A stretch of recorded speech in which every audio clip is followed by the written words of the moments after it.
पुण्यातल्या प्रभात फिल्म कंपनीचे भागीदार बाबूराव पै यांनी मुंबईत स्वतःची फेमस पिक्चर नावाची कंपनी सुरू केली आणि दणक्यात एकाच वेळी 3 चित्रपटांची घोषणा देखील केली. ते चित्रपट होते मोहन, मेरा सुहाग आणि नर्गिस. नर्गिस या चित्रपटाची नायिका होती खुद्द नर्गिस, पण याच नर्गिसच्या लहानपणाची भूमिका करण्यासाठी एका लहान मुलीचा शोध सुरू होता. आता ती लहान मुलगी कोण, कशी भेटली, त्याचीच ही गोष्ट. तर मगाशी मी सांगितलेल्या 3ही चित्रपटांचे मुहूर्त झाले आणि 3ही चित्रपटांचं काम एकाच वेळी सुरू झालं. यातील मेरा सुहाग या चित्रपटातील नायक अरुण पंजाबी होते आणि नायिका कमला कोटनीस या मराठी होत्या. या दोघांनाही हिंदी आणि उर्दू भाषा चांगल्या माहीत व्हाव्या आणि उच्चार सुधारावेत म्हणून असगरी बेगमची शिक्षिका म्हणून नेमणूक करण्यात आली होती. अरुण आणि कमला कोटनीस यांना शिकवायला येणारी असगरी बेगम आपल्यासोबत 3-4 वर्षांच्या एका लहान मुलीलाही घेऊन यायची. शिकवणी सुरू असताना कलाकार जरा जरी शब्दोच्चार चुकले तर ती लहान मुलगी खुदकन हसायची आणि आपल्या बोबड्या भाषेत त्या शब्दांचे योग्य उच्चार सांगायची.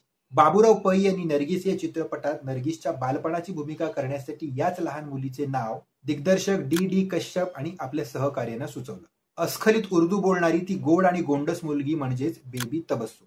बाय द वे, नर्गिस या चित्रपटाबद्दल जर तुमच्याकडे अधिक माहिती असेल ना तर आम्हाला नक्की कळवा. आमच्या सोशल मीडिया लिंक्स खाली डिस्क्रिप्शन मध्ये दिल्या आहेत. आणि आजची माहिती आवडल्यास लाईक, कमेंट, शेअर करा. चॅनलला सबस्क्राईब करून बेल आयकॉन प्रेस करायला विसरू नका. पुन्हा भेटूच एका नव्या भागात एका नव्या ऑफबीट गोष्टीसोबत. धन्यवाद.